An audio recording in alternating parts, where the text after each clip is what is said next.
Bom, boa noite para todos aí. Boa noite de chuva aí para vocês e para a gente uma noite fresquinha aqui, né? Vamos nós estudar, né? A gente vai hoje fazer a nossa aula 26 e antes da gente começar, a gente vai fazer a nossa prece para iniciar.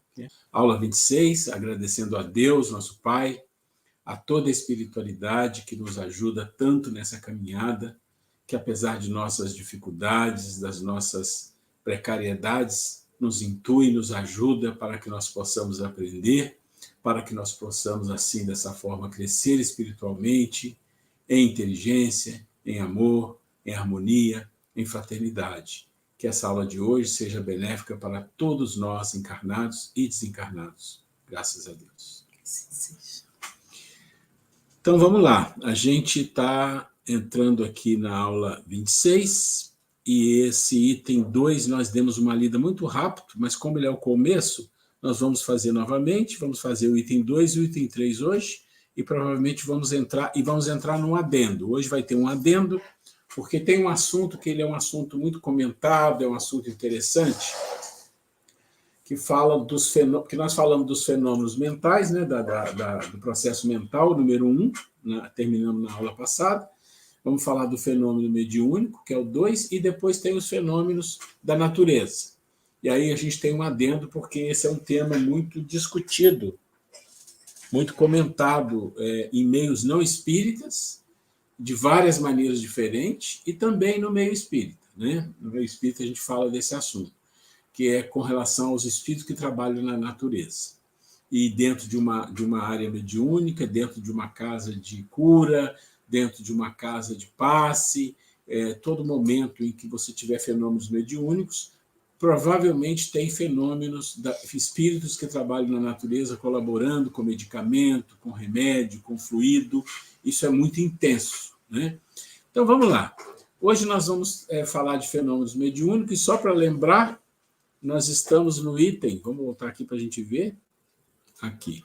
Então, fizemos esse adendo da Ivone, que foi Sutilezas da Mediunidade, do livro dela, Devação do Invisível, e esse item nós colocamos exatamente por causa do item 1, quando falou dos pensamentos, falou do intercâmbio, do processo mental. Aqui nós estamos, item 1, influência mental, e isso do tema 1. Tema 1, ação dos espíritos no plano físico. Então, esse é o nosso assunto, o tema 1, e ele se divide no processo mental, nos fenômenos mediúnicos, nos fenômenos da natureza.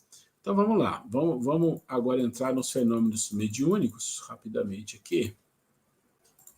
Então, na semana passada, só para a gente relembrar, quando a gente falou do Sutilezas da Mediunidade, nós colocamos 6 itens, onde nós falamos da experiência da Ivone, né? A Ivone é uma médium muito conceituada, desencarnada, né, claro, mas que teve um trabalho muito forte no espiritismo e uma mediunidade incomparável, né? Uma mediunidade incomparável, uma mediunidade de como se fosse, ela tinha um papel meio que como se fosse uma jornalista, uma repórter, né? Ela tinha psicografia, mas em geral seus livros eram escritos de forma diferente, era escrito com ela visitando durante o sono, visitando o plano espiritual com seus mentores, ali aprendendo e trazendo esse aprendizado para os seus livros que ela escrevia. Então, foi isso que nós falamos na semana passada, do livro Devação do Invisível. E hoje nós vamos falar do item 2. Então, o item 1 foi processo mental, o item 2 é fenômenos mediúnicos. Então, vamos lá. A atuação dos espíritos no plano material não se limita às interferências psíquicas, que é o que nós falamos no item 1, né, o processo mental. Pode ser tangível, como nos fenômenos mediúnicos de efeitos físicos, aparições, transporte de objetos, materializações, curas espirituais e outras coisas mais. E nos de efeitos intelectuais também, entre outros, a psicofonia, a psicografia, a vidência, pinturas mediúnicas e outros mais. No livro dos médiuns, o codificador analisa a ação dos espíritos no plano material, afirmando que o perispírito exerce papel fundamental na ocorrência dos fenômenos mediúnicos. O espírito precisa, pois, de matéria para atuar sobre matéria. Tem por instrumento direto de sua ação o perispírito, como o homem tem o corpo. Ora, o perispírito é matéria, Depois serve-lhe também de agente intermediário o fluido universal, espécie de veículo sobre o qual ele atua, como nós atuamos sobre o ar para obter determinados efeitos. Então, o que está falando aqui, alguma das coisas que a gente fala é repetição daquilo que a maioria das pessoas já sabe, mas o curso é assim, né? Ele traz informações básicas, informações mais avançadas para todo mundo. Então, o que ele está dizendo para nós é assim, olha, você pensa no espírito, você pensa no perispírito, que é o corpo espiritual, e você pensa no corpo físico. Essas são vamos falar assim, são 3 mundos diferentes. Alguns nós conhecemos razoavelmente, né? Razoavelmente, que é o mundo material do corpo físico. O plano do perispírito, que também é material, mas é um nível diferente, uma dimensão diferente, nós conhecemos de livros, de informações, de estudo, né? Não vou falar que a gente conhece da experiência, porque quando a gente vem para cá a gente esquece como foi lá, então tem a experiência que um dia nós vamos resgatar. E o espírito, que é algo que nós não entendemos, não compreendemos, não sabemos exatamente o que é, do que é feito. Mas nós sabemos que o que nós somos de fato é espírito, que está utilizando algumas vestimentas, algum corpo, né? O corpo espiritual, os fluidos e o corpo físico. E nos processos mediúnicos, nos fenômenos mediúnicos, os fluidos são fundamentais, né? O fluido é fundamental, e os fluidos têm de diversas maneiras diferentes. Quando a gente fala dos espíritos que trabalham na natureza, eles trabalham com uma gama de fluidos muito diferentes, por causa dos corpos físicos, materiais da natureza e os corpos e as energias que emanam daqueles corpos. Nós vamos ver isso depois. E o nosso espírito, ele precisa se comunicar com esse corpo, mas esse corpo é muito denso para ele. O contato é quase impossível, então ele usa de um artifício que é o corpo espiritual. E isso é uma coisa interessante, se você pensar, porque a gente, na literatura espírita e nas palestras, é muito comum, e até livros, é muito comum você dizer, olha, o espírito está doente, a alma está doente, os sofrimentos da alma, as dores da alma, tem muita coisa sobre isso.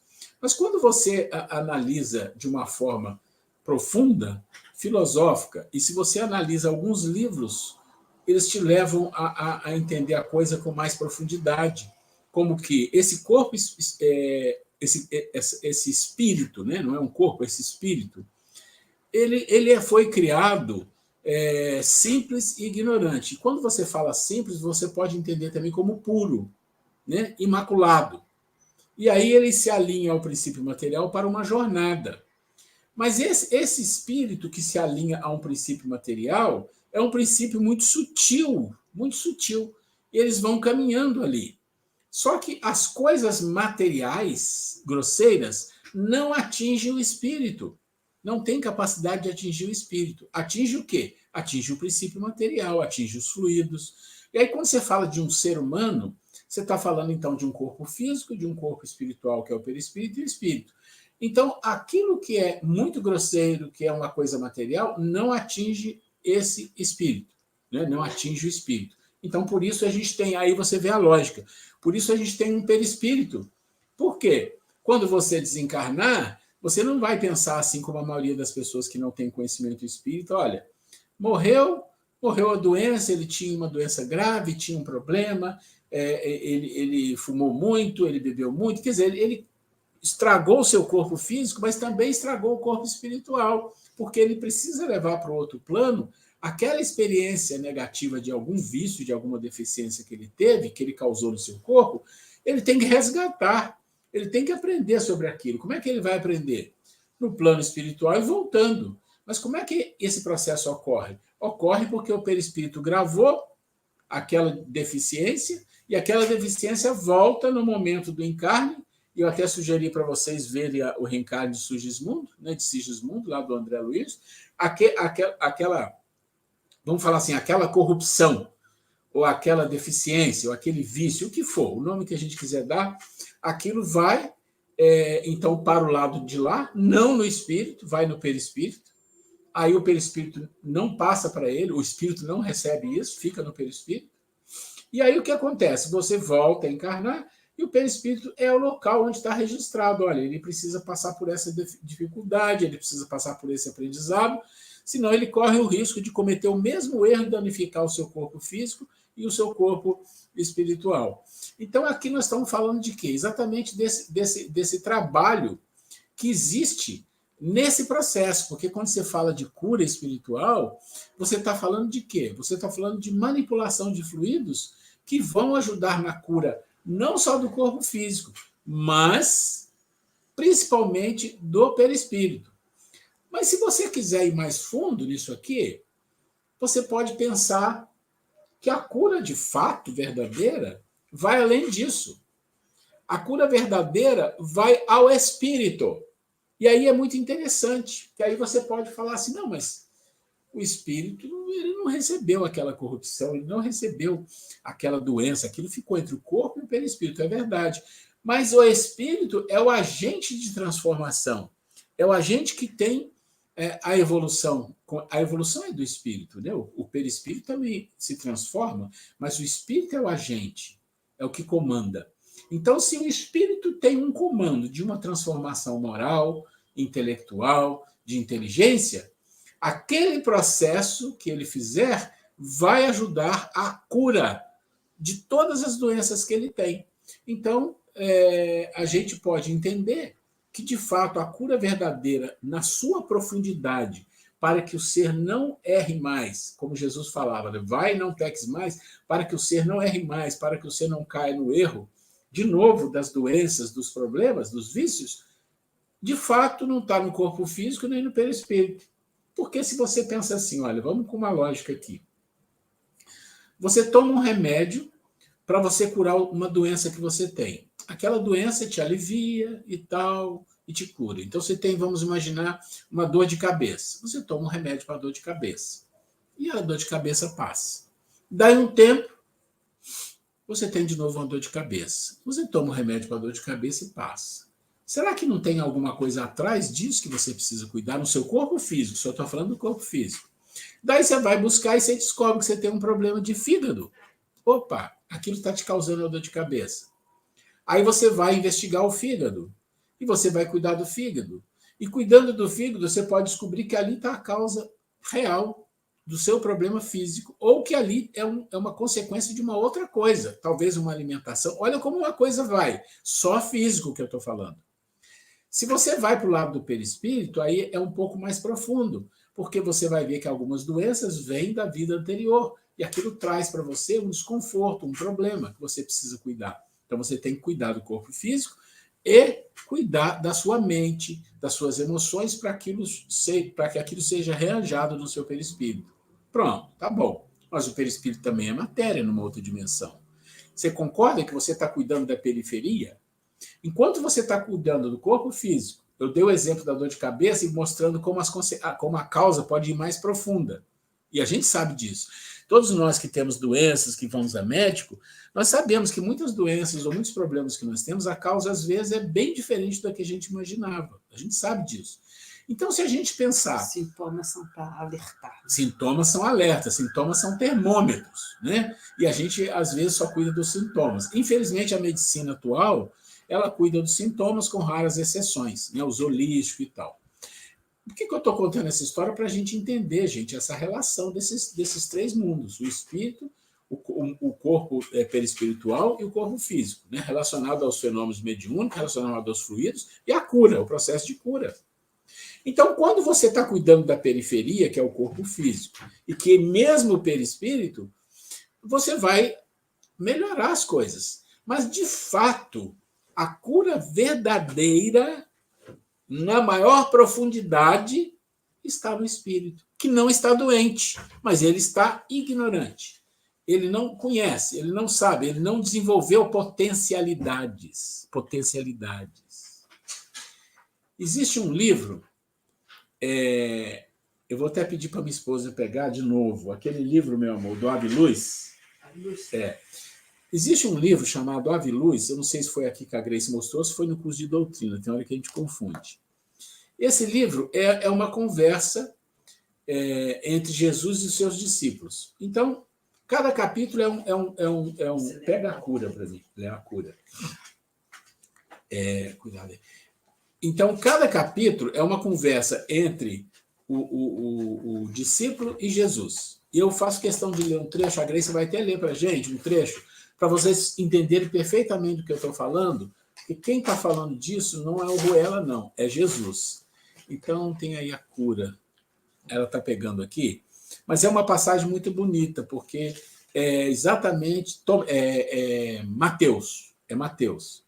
Mateus tem um processo onde ele estava muito entusiasmado, tentando curar alguém, e ele não conseguiu fazer o que ele queria. Depois Jesus explicou para ele que aquilo que aconteceu é o que deveria ter acontecido e foi tudo bem. Mas aí Jesus fala uma coisa que é uma revelação para ele e para nós. Você quer ler para mim? Eu vou te falar onde está. Quer ver? Só um minutinho, gente. Aqui, ó. A verdadeira cura. Então,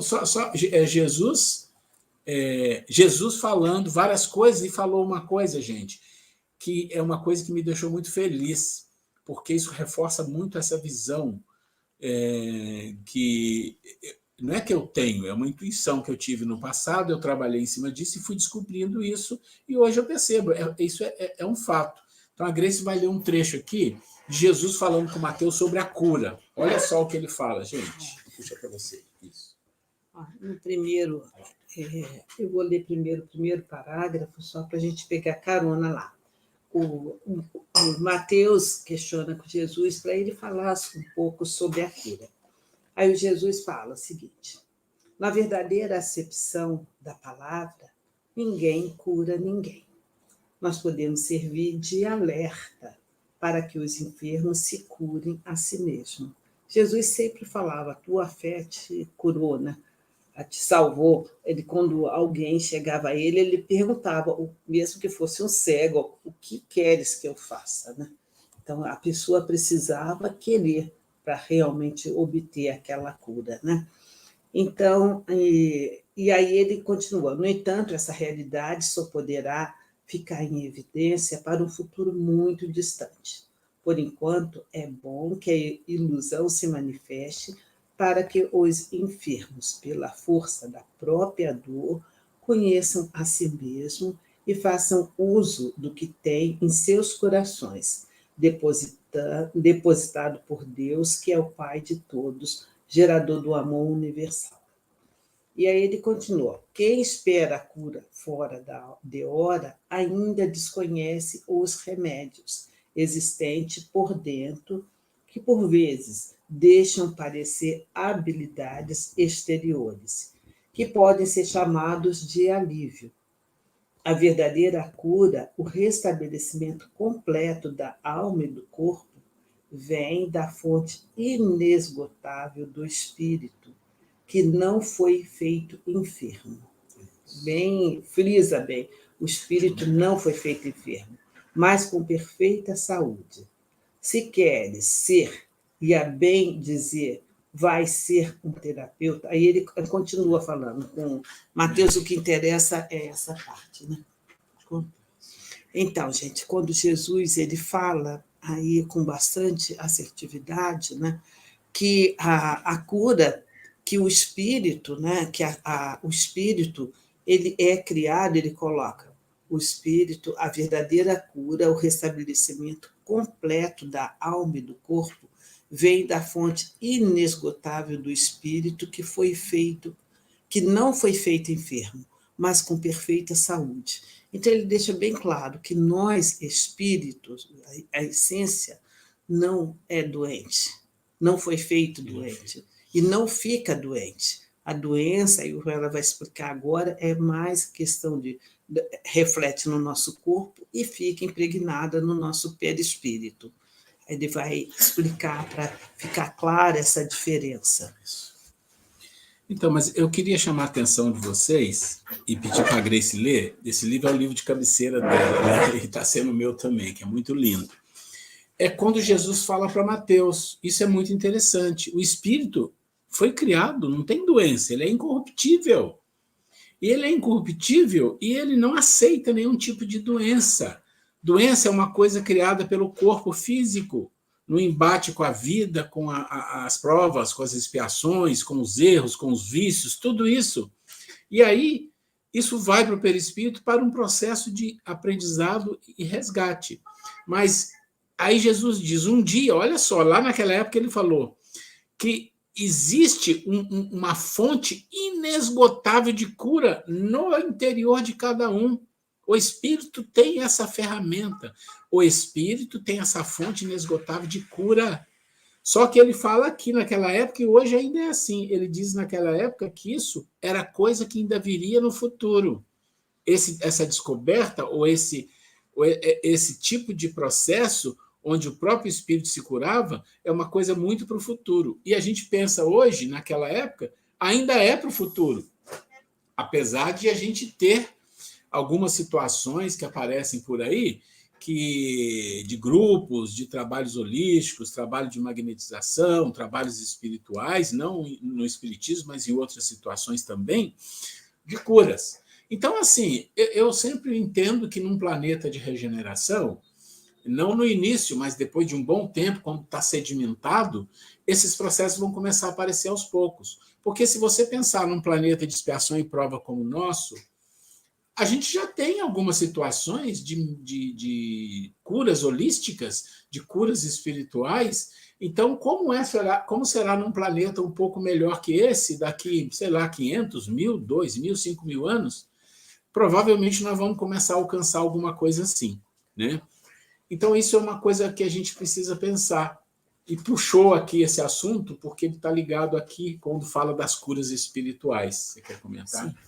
Então, gente, a respeito dessa questão de curas, então, se me permite até um exemplo pessoal,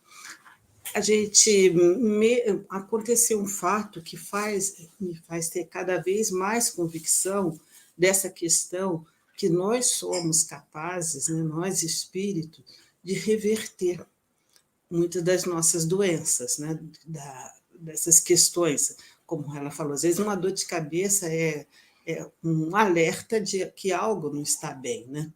E Jesus está afirmando ali que vai chegar uma hora que o espírito tem essa usina de capacidade de regeneração, de nos curar, nosso perispírito, nosso corpo, né? Então, vejam só, um exemplo que me ocorreu, que me chamou muito a atenção, que até foi surpreendente.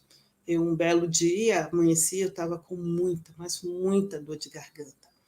Eu, como professora, né, vida inteira falando, mais de 25 anos falando, então, às vezes, um pouco de fragilidade na questão da garganta. E um dia desses aí, uma dor assim, insuportável, a ponto de eu falar, preciso de um médico, não estava aguentando. E eu estava nisso, eu estava arrumando a casa aqui, aí falei, não, vou precisar ir ao médico, não estou aguentando, não conseguia nem falar. Nisso me ocorreu, tem até no YouTube, uma coisa que fala lá, realinhamento de chakras em 7 minutos. Você, tipo uma vibraçãozinha de sons e dos chakras e a cor, né? Eu falei assim, não, deixa eu tentar me reequilibrar. Até foi surpreendente para mim. Eu peguei, entrei aqui na sala de televisão, fechei a janela, coloquei a vibração, fiz uma prece, né? E comecei a fazer meditando em todos os meus chakras. Gente, é aquela coisa, né? O Juan é meu testemunho que ele estava aqui comigo. De repente, quando terminei aquela vibração, é como se tivesse tirado assim a dor. Então, algo assim que até eu fiquei surpresa. Fiquei surpresa assim, de ter tido essa resposta tão imediata, né? A partir daí, eu comprovei isso, que como que nós também, claro que não é, se você está doente, você vai deixar de tomar remédio, de seguir orientação médica e ficar esperando ter uma autocura. Não, não é isso, longe disso, de estarmos exortando ou estimulando a isso. E sim, é de que como nós temos muitas vezes comprovações desse poder de autocura, de como a nossa vibração. Quer dizer, eu acredito que naquele momento ali, mudei a minha vibração, mentalizei com muita fé, acreditando mesmo nesse poder de regeneração do meu corpo, sobretudo da minha garganta, e realmente eu alcancei ali naquele momento a cura, né? Para mim foi algo muito marcante, forte, né? E compartilho com vocês de que vocês, de alguma forma, experimentem também, né? Essa introjeção, em busca da autocura, né? E quem sabe também serão surpreendidos, né? Que muitas vezes nós somos capazes, temos competência de muito mais coisas do que a gente imagina, com a ajuda da espiritualidade e a permissão de Deus, sobretudo, né, gente? Gente, isso é uma coisa muito interessante que a Grace está falando, eu estava lembrando do fato, né? E realmente foi algo assim incrível. Mas o ponto aqui a gente tem que entender. A gente tem processos de cura dentro do movimento espírita, são curas que ocorrem com a ajuda espiritual, mas nós temos que compreender que todas essas curas, em geral, que ocorrem, são curas da periferia. Mesmo dentro da casa espírita, quando você cura uma doença, é cura de periferia. Por quê? Porque você tem que pensar em Jesus. Todas as vezes que Jesus curava alguém, o que ele fazia? Ele pegava o poder dele e passava para a pessoa? Não. Ele tinha a capacidade de ir na pessoa, lá no espírito tem essa competência de cura, ele pegava isso e fazia com que aquela pessoa se curasse. Só que ele dizia para a pessoa o quê? Vá e não peques mais para que não lhe suceda coisa pior. O que significa isso? Significa que Jesus está dizendo assim, olha, por uma misericórdia do Pai, porque quando ele curava, ele sempre levantava para Deus e pedia, porque ele sabia que era Deus que fazia, por misericórdia do Pai, em outras palavras, você foi curado, mas se você não mudar o procedimento, o seu proceder, se você não fizer uma mudança na vida, isso volta ou volta a outra coisa, que pode ser até pior. Então, isso é importante entender, porque a cura verdadeira vai acontecer quando? Quando nosso espírito chegar no nível evolutivo tal em que as doenças não vão aparecer mais, não vão existir. Né? Não vão existir, porque ele vai curando de uma forma tal que as criaturas já estão num processo mais evoluído, não tem essa necessidade. Ok, vamos em frente mais um pouquinho. Estamos falando dos fenômenos mediúnicos. Daí ele vai falar de questões de processos que são manifestações físicas, movimento de objetos, e aí ele vai citar o caso das mesas girantes, né, da época dele, e ele diz assim, que essa manipulação se dá pela ação do pensamento, que dá impulso ou modifica a natureza dos fluidos. Olha o poder, né, que existe no pensamento. Os espíritos que se dedicam à produção dos fenômenos mencionados são sempre de ordem inferior. Quando fala ordem inferior, gente, não pensa que é um espírito não é isso, é ordem inferior, não são de ordem superior. Ainda sujeitos à influência da matéria, segundo o livro dos médiuns. E eles são secundados, provavelmente, por espíritos superiores que coordenam. Mas eles são espíritos mais, como é que nós vamos dizer, mais densos, suficientes para cuidar desse aspecto dos efeitos físicos. Isso que é importante. Né? Então, vamos lá. As bases da comunicação mediúnica inteligentes, né, e todos são processos de inteligência, apresentam enorme variedade de tipos e subtipos. Aqui ela está falando para nós que vocês, como médios, vocês devem estudar, claro, o livro dos médios, e toda essa apostila aqui, uma boa parte dele é tirada do livro dos médios, mas ela não coloca tudo aqui. Então, ela está dando uma sugestão que leia no livro do médio, na segunda parte, capítulo 3 e 6, e 10 e 17. Esses capítulos vão dar uma informação mais detalhada desse processo das comunicações mediúnicas. A ocorrência de tais manifestações, né, as inteligentes, exige um certo grau de elaboração mental, e o médium funciona como um intérprete, esclarece os espíritos orientadores. Então, isso aqui é o beabá, né? Então, o médium é o intérprete, é o médium, por isso que é o médium, né? Está entre um e o outro, né? Está ali o corpo físico, está ali o perispírito, está ali o espírito, então ele funciona como um intérprete, vai interpretar as informações que vêm de cima. Aqui sim, aqui a gente entra no item 3, que são fenômenos da natureza. Então, nós falamos do processo mental, e nós fizemos um adendo no processo mental, que nós achamos interessante trazer a Ivone, porque ali nós vimos várias experiências. Falamos agora do fenômenos mediúnicos, aí trouxemos a questão da cura, explicamos um pouquinho aí esse processo, e agora vamos falar um pouquinho de fenômenos da natureza, e nós temos um adendo. Esse adendo eu coloquei porque é interessante. Eu já tive muitas perguntas, assim, conversando com pessoas, e essa semana eu estive lá no nosso centro, e uma pessoa perguntou de novo a mesma coisa para mim. Eu falei, gente, se tem tantas pessoas que têm dúvida, eu vou colocar um adendo aqui na nossa conversa de mediunidade, pode ser que ninguém tenha dúvida aqui, mas fica registrado aqui, isso vai para a apostila, né? E depois, se alguém quiser passar ou consultar, está aí. Então tá, mas o adendo já vai chegar. A ação dos espíritos no plano físico se estende além da mediunidade. Consta em um livro dos espíritos que, cumprindo os desígnios de Deus, incontáveis entidades esclarecidas se associam a espíritos de diferentes graus evolutivos para garantir a harmonia e o equilíbrio das forças que regem o planeta. O que ele está falando? Ele está falando que tudo que ocorre na natureza não é por acaso, tem uma ordem, tem leis, e precisa ter aqueles que observam, que regulam, né, que ajudam aquele processo a acontecer de forma harmônica. E aí são espíritos que trabalham coordenando isso. Mas abaixo desse espírito que coordena, existem entidades de diversos graus, né? E é isso que nós vamos falar um pouquinho.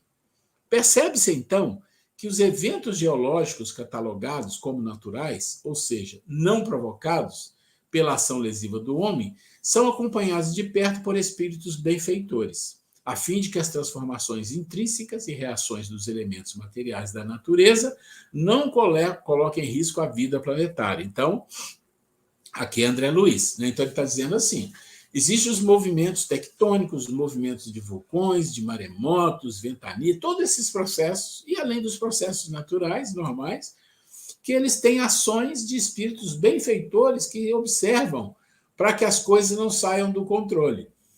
Eu achei muito interessante, porque a gente está vendo uma série que é dos Escolhidos, The Chosen, e tem um momento, aquele momento que eles estão na canoa, no bote, né, e que o mar entra em tumulto, né, uma tormenta, uma chuva muito forte, e Jesus vem caminhando sobre as águas, e ali tinha um ensinamento muito forte para o Pedro. Mas o que eu quero mostrar é o seguinte, tem uma hora que Jesus entra na barca, e depois que o que ele queria mostrar para o Pedro, ele mostrou, está aquela tumulto, de repente ele fala assim, parem, e faz assim, como mágica, né? Ali é claro que é um filme. Mas o que significa isso? É o poder. É o poder de um espírito sobre um outro, sobre outro, sobre outro, sobre outros, que chega lá naqueles que fazem o processo material, da tormenta, do que for, né? Então, provavelmente aquela tormenta ocorreu por um pedido, talvez, de Jesus mesmo, para que acontecesse, para que aquele processo ocorresse, para que fosse feito um trabalho entre eles, os apóstolos, e que eles percebessem, né? Porque, infelizmente, quase tudo que vem do céu, o ser humano exige provas visuais, né? Os milagres, essas coisas.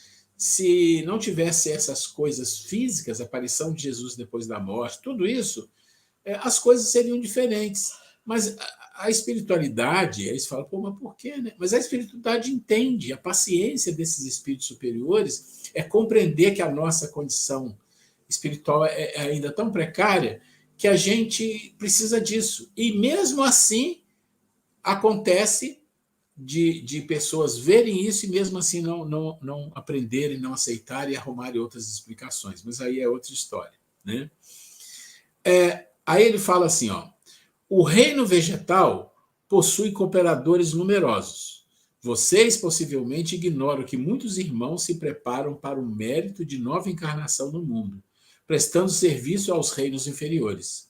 O trabalho com o Senhor é uma escola viva em toda parte. Então, aqui ele está dizendo para a gente da quantidade de seres que são envolvidos nos processos da natureza.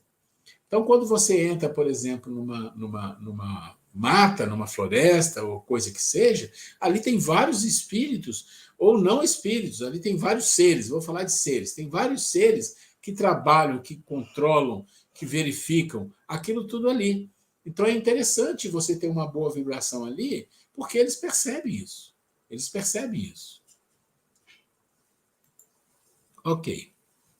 Então ele diz assim, aí ele fala, ó, considerada a natureza como fonte primária da vida, ela deve merecer toda atenção, respeito e preservação. Então, nossa e da espiritualidade.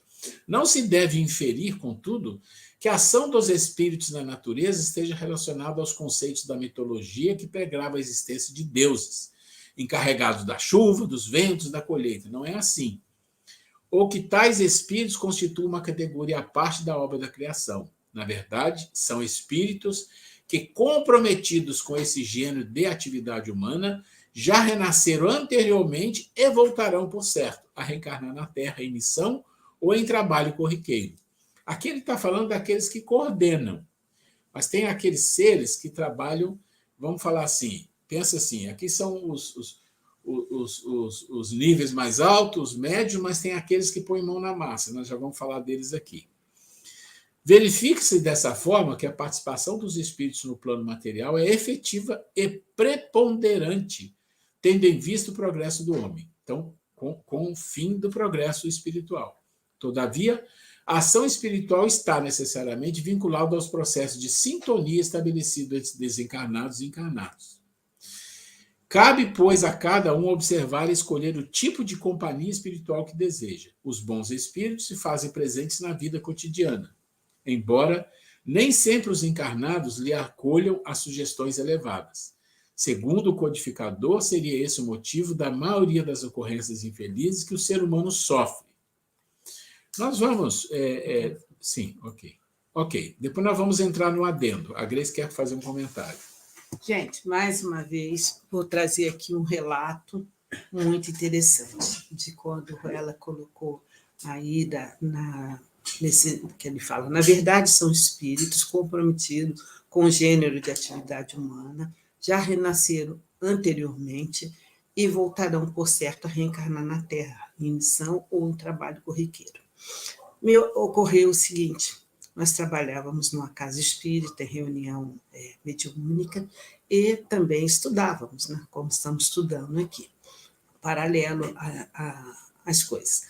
E um dos capítulos dos nossos estudos foi fazer uma visita a um centro de Umbanda, para compreender a mediunidade nesse centro de Umbanda. Era um centro de Umbanda que eles também faziam um estudo, estavam naquele processo de estudar, um centro muito sério, né? E o pai de santo lá, o coordenador lá do centro, nos convidou para que nós fôssemos em 7 giras, que eles chamavam, para que entendesse que cada semana era feito um tipo de trabalho, tipo uma semana com preto velhos, outras com caboclo, outras com crianças, outros com exus, e nós tivemos lições belíssimas, belíssimas, de verdadeiras aulas com os espíritos. E vou trazer para vocês um fato agora que me ocorreu, que foi muito significativo. Na época, não sei se vocês lembram, que quando houve aqui em São Paulo, no Hopi Hari, um acidente em que uma criança, era uma menina japonesinha, que caiu, o balanço desbarrancou e caiu, o elevador, não sei se vocês lembram, há muitos anos atrás, foi muito falado na mídia, aqui no estado de São Paulo, no parque que se chama Hopi Hari, um desses esses balanças perigosos, né, que tipo um elevador, que despencou e essa criança, perto dos pais, veio a óbito. Foi uma cena muito difícil, que tocou muito a todos nós. Viu uma menina de 10, 12 anos, algo assim, que desencarnou de uma forma tão violenta. E isso passaram-se algumas semanas, um belo dia na nossa reunião, inclusive tinha uma senhora, que ela já era mais de idade, né? E essa senhora deu uma passividade dessa menina. Inclusive, foi algo tão forte que ela estava com um sapato, uma sandália, que tinha uma tirinha assim, que arrebentou. De tanto do tremor que ela teve no corpo, aquele sapato dela arrebentou. Enfim, essa criança foi atendida, tudo, né, espiritualmente, lá pelo orientador, né? E confesso a vocês, nós ainda somos meio incrédulos, né? Eu lembro que eu, na época, pensei assim, meu Deus do céu, será que essa senhora não ficou impressionada com a história? E talvez, quem sabe, ali foi uma influenciação severa. Eu aqui me redimindo, já me redimi desse ter tido esse pensamento, mas foi isso que aconteceu. Eu falei, será que ali não houve como que a gente fala, um animismo, a pessoa não estava impressionada, que a mídia foi muito falada, né? Enfim, isso passou tempo, né? Até que, acho que no outro ano, nós fomos nessa casa de Umbanda, né? E numa das giras que era dos Exus, um espírito de alto nível de educação. A gente pensa, que Exu é do mal, não.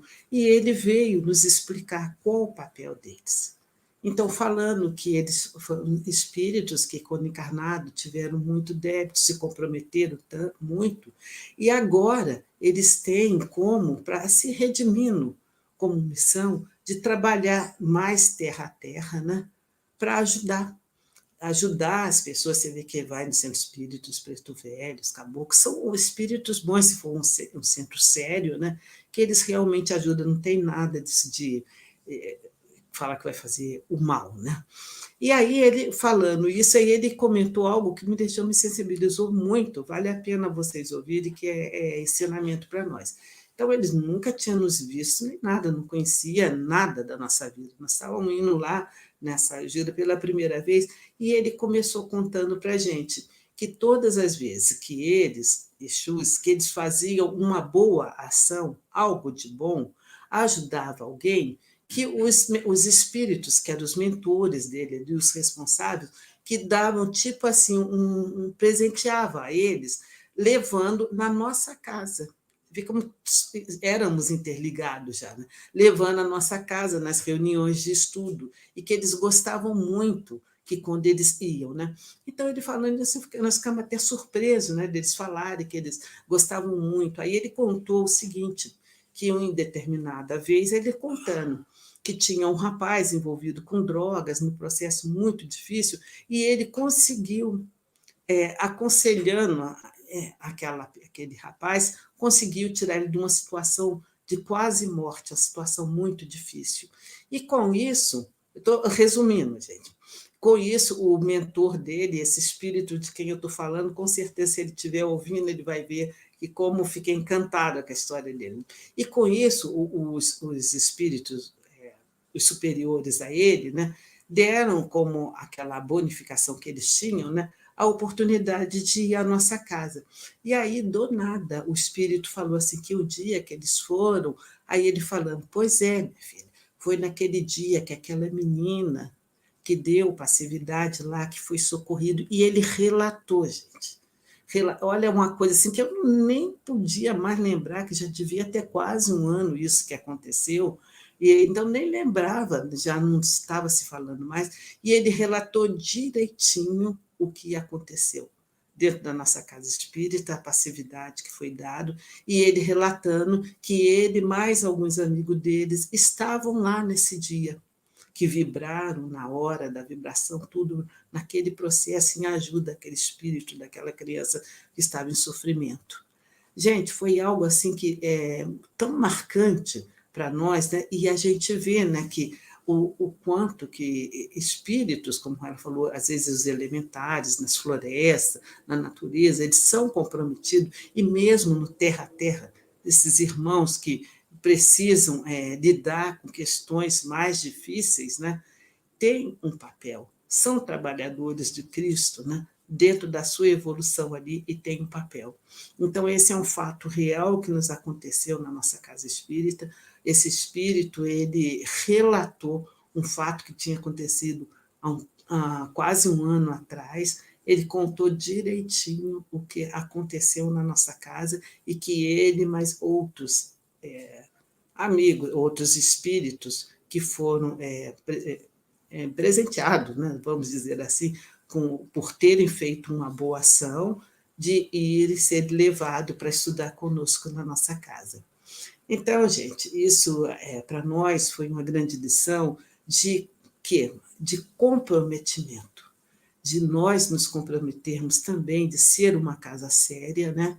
De sermos trabalhadores sérios para poder ter essa credibilidade, né? A ponto de ali, no nosso centro, estava sendo uma referência, né? Um lugar que eram levados espíritos também para estudarem, né? Desencarnados. Né? E com isso, para nós começamos até a levar mais seriamente. Já éramos bastante sérios, né? Comprometidos em estudar, em ter seriedade nos compromissos assumidos, né? E vimos uma comprovação de que como que tudo interligado, né? Outros irmãos espirituais, tanto mais evoluídos, quanto outros trabalhadores da Seara de Jesus, mais terra a terra, estão quando é um centro espírita sério, como é feito um trabalho de benefício, né? Tanto dos dois lados, do encarnado e do desencarnado. Foi uma experiência assim, muito importante para nós, não é? Não lembrava mais desse tema. Você não. Lembrou? Lembrei. Me lembrei agora que. Muito interessante. Mas vamos começar a falar aqui de um adendo, que é adendo dos fenômenos da natureza. E aí nós vamos entrar na questão 538 do Livro dos Espíritos, capítulo 9, da intervenção dos espíritos no mundo corporal. Ação dos espíritos nos fenômenos da natureza. Então, nós saímos do Livro dos Médiuns, vamos para o Livro dos Espíritos aqui. Formam categoria especial no mundo espírita os espíritos que presidem aos fenômenos da natureza?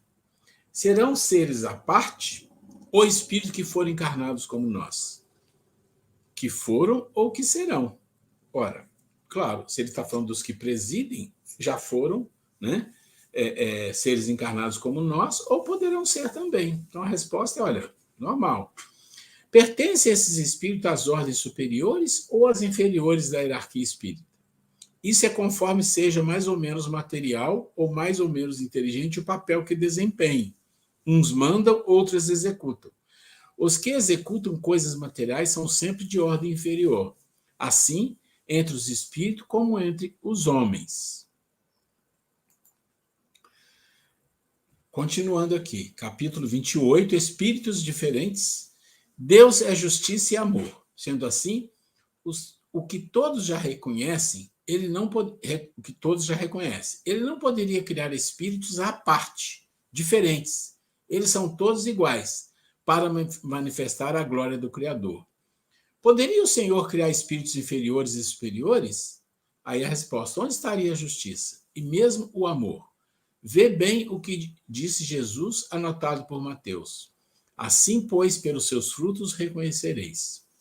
Se analisares toda a criação, verás com facilidade a perfeição de tudo que existe, expressando a perfeição do Criador de todas as coisas, de modo que Deus criou o primeiro espírito, continua a criar, sem mudanças. Se ele mudar para melhor ou para pior, não existe nele perfeição. Todos nós temos os mesmos caminhos, que são diversos, mas com o mesmo peso, com as mesmas tribulações que a escala evolutiva oferece, a fim de despertarmos as qualidades colocadas por Deus no nosso coração, que pulsa na alma como foco de luz. Os espíritos que são agentes de Deus nas lavouras são os mesmos que trabalham nos mares, na terra, nas matas e nos demais reinos da natureza? Por vezes, eles operam mudanças de posições, quais os homens na terra, para armazenar a experiência, mas no fundo são os mesmos espíritos que levaram o toque do Criador. Há filosofias pregando que na população dos espíritos da natureza, muitos não se encarnam, nem reencarnam. Como se enganam? Muitas situações ainda são segredos do Todo-Poderoso, mas os próprios espíritos encarregados de revelar a verdade vão dizendo, de acordo com o tamanho evolutivo das criaturas. Tornamos a dizer, somente a verdade ficará de pé. Queres saber mais do que já sabes e fazer confusão em tua cabeça? O que precisa saber? Deus dá ordem para que possa ser dito com suavidade, sem alarde e sem força o modo de ser das criaturas. Todas as verdades novas e exatas aparecem aos homens vestidas de roupagens simples e na característica da humildade, para que todos possam compreender com alegria. Algumas religiões convenceram seus seguidores de que o Espiritismo é a religião do diabo. Aqui nós estamos comentando, a questão que 538 é comentada, mas ele está falando de espíritos, mas ele vai entrar no detalhe já, tá, para a gente entender. Deus criou tudo, até o diabo, né? Como é chamado. E vê bem, esse Deus é onisciente, sabe do passado, do presente e do futuro. Por que iria criar um ser que lhe desse trabalho mentindo em seu nome? Não existem espíritos diferentes na sua estrutura. O diabo é nosso irmão, que com o tempo se voltará para o bem e passará a ser anjo cooperando na criação das coisas que o amor preside. É a lei? É a lei. O conhecimento dos antigos deu algum toque na verdade para ser completado pela doutrina dos espíritos, que vai ganhando o mundo e as pessoas pelo poder da verdade. É o Brasil, o seu berço adotivo, que acolheu essa luz por conhecer sua procedência. Inúmeros espíritos, veja, está sempre falando espírito, que depois ele vai entrar no ponto, tá? Trabalham na natureza, mostrando Deus em todos os seus contornos. Para um pouquinho nos seus trabalhos, ou mesmo nas horas do teu lazer, e observa uma abelha no seu trabalho. É aí que começa. E vê o que ela faz, que o homem, com toda a sua inteligência, ainda não aprendeu. Ele somente copia, assim mesmo a cópia é mal feita. Então ele começa a falar aqui, pera, você está falando de espírito, agora eu vou falar de outra coisa. Vou entrar no outro reino. Então pensa numa abelha. Eu não sei se vocês já tiveram a oportunidade de ler, de estudar ou de perceber o trabalho e como a abelha faz as coisas. Se tiver a oportunidade, não deixem de fazer. É uma coisa maravilhosa, maravilhosa. A função da abelha é algo assim, que sem ela a gente não teria vida aqui no planeta. Nós não viveríamos, só para vocês terem uma ideia. Dizem em alguns estudos paralelos, que a abelha e a formiga são seres que vieram de outros planetas, não são daqui. Vieram aqui com um objetivo. Né? E a abelha é muito incrível. A abelha se comunica, ela se comunica dançando. Isso é uma coisa linda. Né? E ela tem sistema de radar, sistema de percepção. Olha, é incrível, incrível. Ele está dando um exemplo muito bom. Vejamos bem só um detalhe, para que possa sentir o Criador. O zangão percebe a irradiação que emite a rainha. Olha isso. A uma distância aproximada de 10 quilômetros. 10 quilômetros. Em ondas curtas. E sai à sua procura. E ela sente que está partindo em busca da procriação sem que erre o caminho.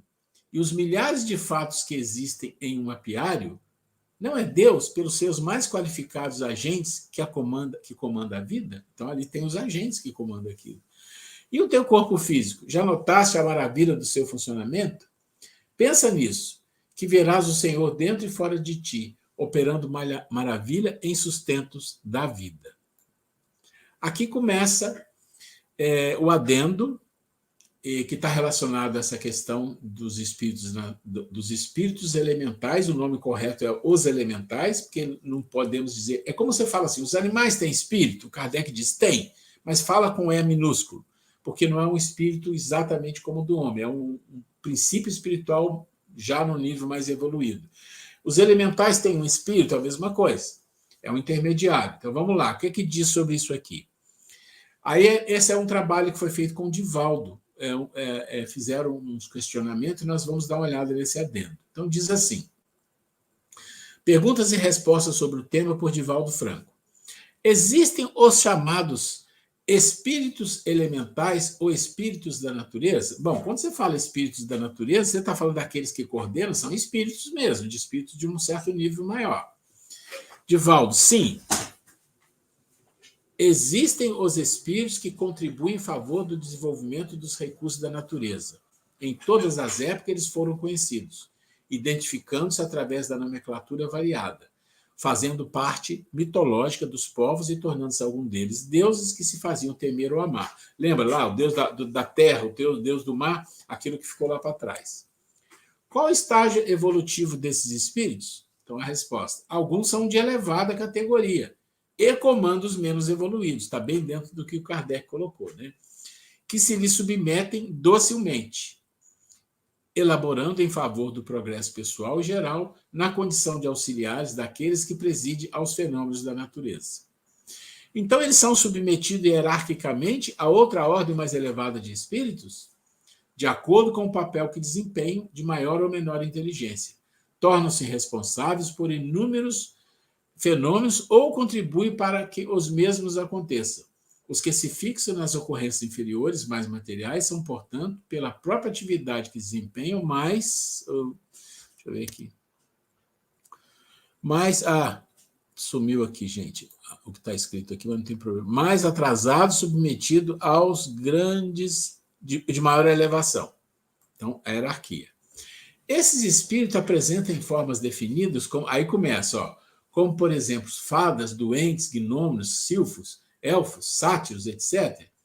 Divaldo, alguns deles, senão a grande maioria dos menos evoluídos, que ainda não tiveram encarnações na Terra, vão entendendo aqui o que está acontecendo. Ainda não são espíritos de um ser humano. Tá?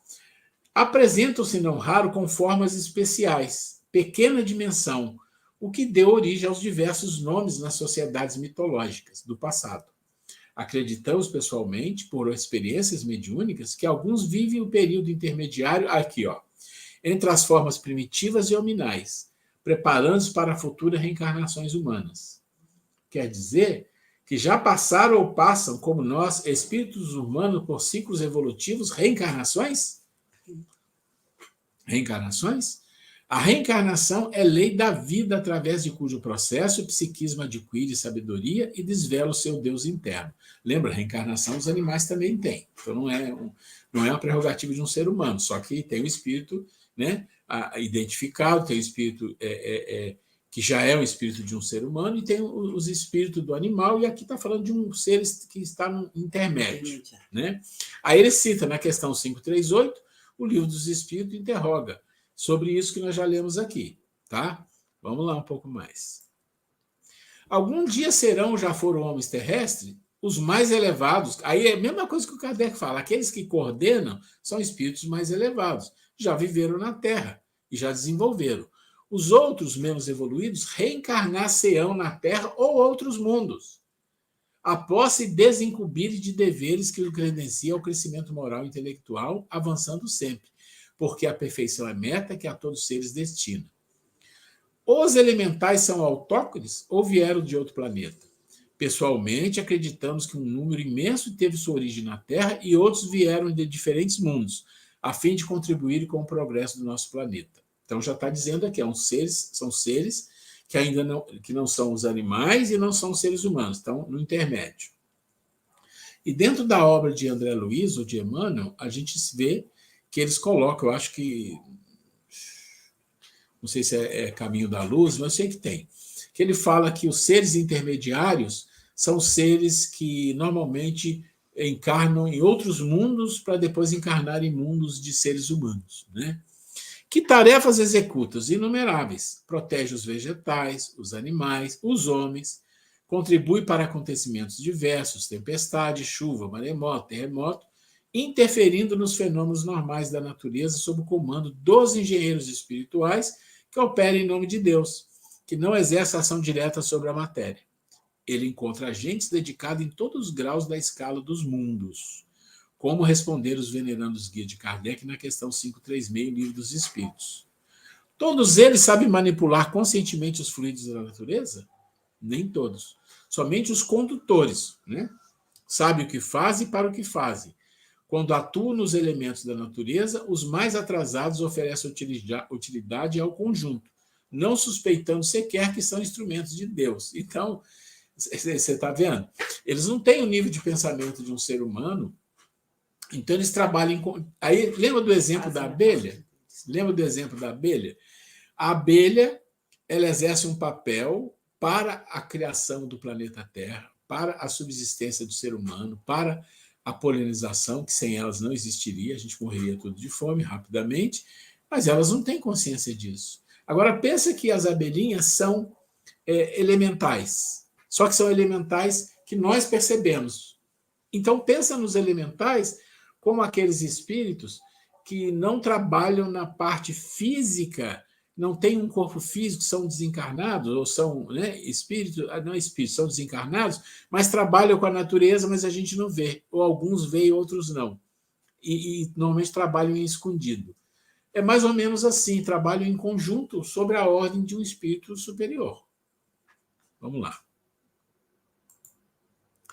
Não os vemos, nós não os vemos normalmente. Isso significa que não se reveste de matéria densa? Aí é o conceito, né, de matéria, na atualidade, é muito amplo.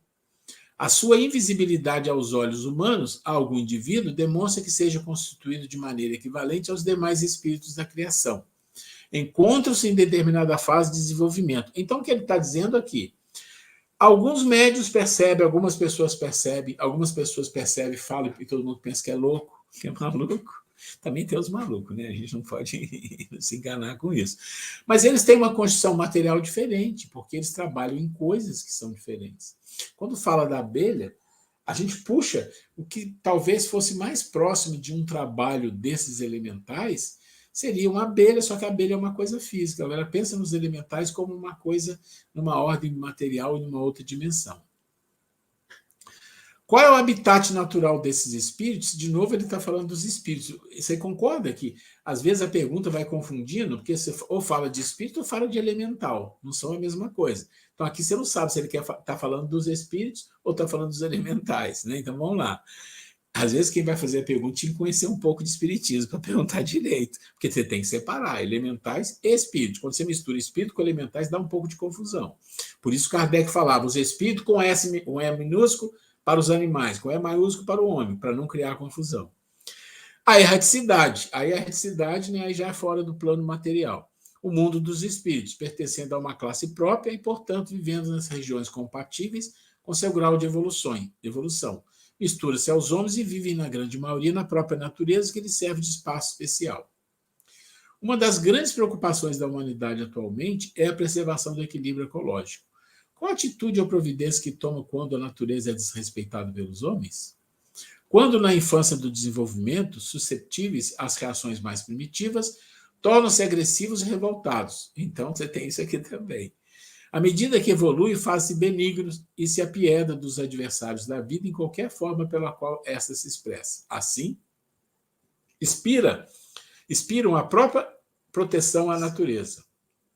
Inspira a proteção à natureza, o desenvolvimento de recursos que a preservem, a sua utilização nobre em favor da vida em geral. Em suma, fazem pela natureza o que gostaria que cada qual fizessem por si mesmo. Isso foi publicado no Mensageiro, Revista Espírita Cristã, do terceiro milênio e documento complementar da FEB. Aí você tem em obras complementares, na obra de Evolução em Dois Mundos, do André Luiz, né, ele fala que os instrutores espirituais intervêm na melhoria das formas evolutivas inferiores, nos quais o princípio inteligente estagia. Sim, porque todos os campos da natureza contam com a gente, quer dizer, está confirmando, lá na obra de conta com seres que ainda não são evoluídos, mas que fazem o trabalho, né? E ele fala aqui também em Nosso Lar uma coisa muito interessante, uma historinha rápida que eu vou contar para a gente. Deixa eu ver aqui se a gente vai fechar aqui. Exatamente, nós vamos fechar aqui, essas 3 paralelismos para contar a historinha. A historinha é o seguinte, eu vou contar a história, depois vocês podem ler, tá? É na obra de Nosso Lar, deixa eu ver aqui, só um minutinho. Isso, em Nosso Lar, o André Luiz, junto com a, como é que é o nome dela? Narcisa, aquela enfermeira que tem em Nosso Lar, eles vão fazer um trabalho na natureza para ajudar Ernesto. Ernesto, vocês lembram que era o segundo marido da esposa do André Luiz. Então, quando o André Luiz chega lá, vocês que viram o filme Nosso Lar, ele fica com raiva, aquela coisa toda, e ele sai e ele cai em si. Aí depois vocês viram que volta lá e ele coloca um fluido e cura o Ernesto, mas na verdade aquilo não é tão simples. Na verdade, ele foi até a Narcisa, porque ela tinha essa competência. Narcisa foi à natureza. Chegando lá, ele fala que a Narcisa se deparou com um ente da natureza e com um vegetal, E ela falou numa linguagem que ele não entendeu nada, falou algumas coisas que ele não entendeu nada. E dali ela extraiu fluidos. Ela extraiu fluidos e que entidades trouxeram para ela. 8 entidades atendiam-lhe o apelo. Imensamente surpreendido, via indagar da existência de mangueiras e eucaliptos. Ela perguntou para ele, vocês têm mangueiras e eucaliptos? Porque ela sabia. Então, eles não tinham essa inteligência, mas ela tinha. Lá você tem fluidos que eu vou precisar para curar o Ernesto. Falou com eles numa linguagem que o André não entendeu, e ele foi informado que tinha e que foram lá buscar, né? E trouxeram. E foi quando curou. E ele fala, vemos pela narrativa que os espíritos da natureza não eram superiores, nem espíritos humanos, está escrito. Exatamente. E aí foi quando foi feito o trabalho de cura. Nós estamos chegando no fim aqui. E ele afirmou que lhe eram totalmente estranhos e que Nascido chamou com expressões que não podia compreender, mas define essa entidade como servidores do reino vegetal, né? Tem uma outra aqui, na obra de Libertação, também do André Luiz, na página 60, nos fala mais dessas entidades, agora situadas na zona bem inferior do mundo espiritual. Ele diz, estamos numa colônia purgatorial, de vasta expressão. Quem não cumpre aqui dolorosa penitência regenerativa por ser considerado uma região de inferior, né? Milhares de criaturas utilizadas nos serviços mais rudes da natureza movimentam-se nesses sítios em posição infraterrestre. A ignorância, por ora, não lhes confere a glória da responsabilidade. Em desenvolvimento de tendências dignas, candidatos à humanidade que conhecemos na crosta. Situa-se entre o raciocínio fragmentado do macacoide e a ideia simples do homem primitivo da floresta. Mas já são úteis, né? Você vê, ali já é outra coisa. Uns trabalham na floresta, aqui no nosso planeta, e no plano espiritual, outros trabalham naquela situação crítica, né, do lugar que é umbral, às vezes as trevas, também seres que ainda estão em processo intermediário. Nós colocamos aqui as referências, né, que é interessante vocês verem. Nós não vê a hora para mim, nós não vamos seguir em frente, porque nós vamos seguir aqui depois para o tema 2, aí é interessante, que é a obsessão, causas, graus e tipos. Eu vou aproveitar depois, vou passar um vídeo para vocês darem uma olhada para essa aula aqui, tá? Mas a Grace quer fazer uma colocação aqui. Gente, eu estou aqui observando vocês e tem uma amiga aí que eu gostaria de saber, ela está com um casaco rosinha clara, que toda hora ela vem servindo alguma coisa aí. Eu fiquei com água na boca. É o quê? É chimarrão? É chazinho quente? O que ela está servindo aí para você? O que é? Café? O que é? Chá! A Cláudia preparou um chá para esquentar. Olha que delícia. Eu estou aqui falando, nossa, deve ser algo muito bom. Que ela gentilmente, parabéns, viu, Cláudia? Estou sentindo aqui o gostinho desse chá aí. Eu estou vendo. Parabéns, você é muito gentil. Ela vai lá, né? Prestativa, vai lá e traz um chazinho aí para vocês, né? Muito bacana isso, né? Me inspirou que agora eu vou tomar um chazinho. Ó. Chamou a atenção. Falei, deixa eu perguntar. Gente, a gente não vai entrar aqui no outro item, que é um item de obsessão, né? Que é um processo mais interessante, mas eu vou passar um vídeo para vocês verem depois, e a gente vai chegando no final. Agradecendo a atenção de todo mundo aqui, deixa eu só sair daqui, ok? Agradecendo a atenção, a paciência, eu sei que está chovendo, que não é fácil, que é difícil, né? Mas é assim que a gente vai fazendo as coisas. Mas hoje foi interessante os assuntos, né? Essa parte. Eu tenho um filho que mora no alto de uma montanha, em Ubatuba, uma região de praia, né? Região muito bonita, ele mora no topo da montanha. E quando chega lá, eu sempre... converso com esses elementais, com esses espíritos que são os guardiões, os protetores da natureza, nossos irmãos, né? Trabalhadores que harmonizam a natureza, né? Para que nós tenhamos um mundo mais tranquilo, em ordem. Né? Gente, muito obrigado pela paciência, obrigado demais. Nós vamos trabalhar nisso aqui amanhã e quarta-feira na edição, e quarta... Talvez não, mas na quinta, com certeza, a gente está colocando no ar. Meus queridos, fiquem com Deus, boa continuação aí no estudo, e vamos agradecer a Deus, nosso Pai, por essa oportunidade. Estou encerrando aqui a transmissão. Boa semana, um beijo para todos.